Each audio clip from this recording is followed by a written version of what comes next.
آسام ناظرین، Tahir Mahmood Khan right of access to information کے ساتھ آپ کی عدالت میں حاضر خدمت۔ ناظرین، صحافت جس کو ریاست کا چوتھا ستون کہا جاتا ہے، یہ مجھے نہیں پتا کہ سمجھا بھی جاتا ہے یا اس سے اس طرح کے نتائج بھی حاصل کیے جاتے ہیں یا نہیں، یہ ہمارا آج کے دن کا سوال ہے۔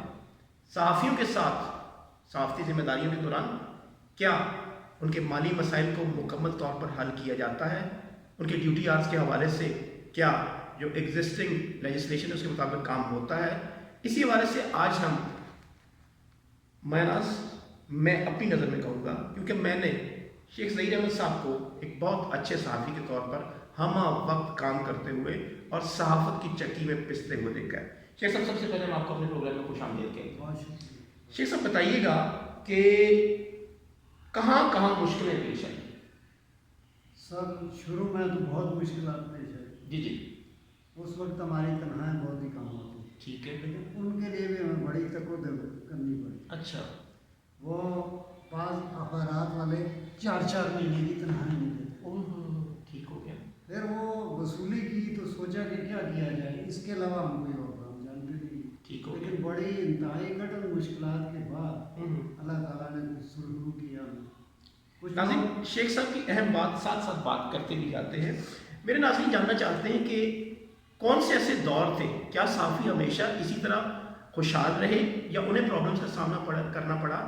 یہ شیخ صاحب کو میں بذات خود جانتا ہوں اور بطور نظریاتی صحافی میں ان کو کوٹ کر سکتا ہوں، اور یہ بتا رہے ہیں کہ ہمیں 4 ماہ تک تنخواہوں کے حصول میں مسائل کا سامنا کرنا پڑا۔ شیخ صاحب بتائیے گا کہ اس دوران آج کل جو یوٹیوبرز ہیں یا سوشل میڈیا کے لڑکے ہیں، ان کو پتہ ہی نہیں ہوتا سوال کی اہمیت، سوال کی ڈیپتھ، اور وہ ویسے ہی سوال کر دیتے ہیں۔ کیا سمجھتے ہیں آپ کو کہ اس حوالے سے متعلقہ جو ہمارے حکام ہیں ان کو کیا کرنا چاہیے؟ پہلی تو بات یہ ہے کہ آج جس کے پاس کوئی موبائل ہے وہ جرنلسٹ بنے۔ ٹھیک ہو گیا۔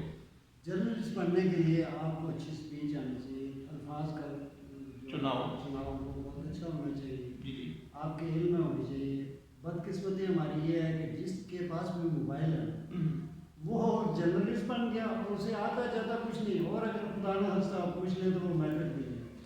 شیخ صاحب، جتنا ٹائم آپ نے اپنی صحت کو نہیں دیا جتنا آپ نے صحافت کو دیا، بتائیے گا کتنے ٹائم لگاتار آپ نے صحافتی حلقوں میں گزارے؟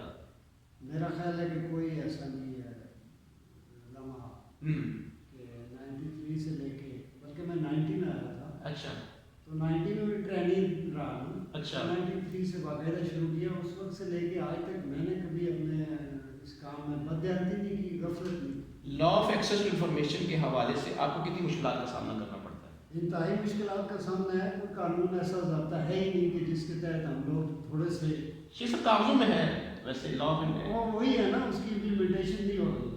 ناظرین، بہت لطیف الفاظ میں شیخ صاحب نے بتایا کہ کون کون سے مسائل کا ان کو سامنا کرنا پڑا، کیسے دن رات انہوں نے صحافت کو دیے، اور اس کے بعد 4 ماہ تک تنخواہیں نہ ملنے کا رونا پڑا۔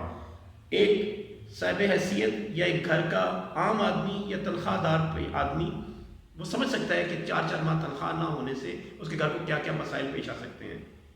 رائٹس ٹی وی صحافیوں کے رائٹس کے لیے کوششیں کرتا رہے گا، اور ان کے مسائل کو رائٹس ٹی وی صحافیوں کے مسائل کو حل کرنے کے لیے کوششیں کرتا رہے گا، اور ان کے مسائل کو عوام الناس سے لے کر متعلقہ حکام، لیجسلیٹرز اور ممبران پارلیمنٹ، سینیٹرز کے سامنے پیش کرتا رہے گا، تاکہ ایک ایسی لیجسلیشن ہو سکے جس سے صحافیوں کے مسائل کم ہو سکیں۔ اگلی بار نئے پروگرام نئی جگہ کے ساتھ آپ کے ساتھ حاضر خدمت ہوں گے۔ تب تک کے لیے طاہر محمود خان کو اجازت دیجیے۔ اللہ حافظ۔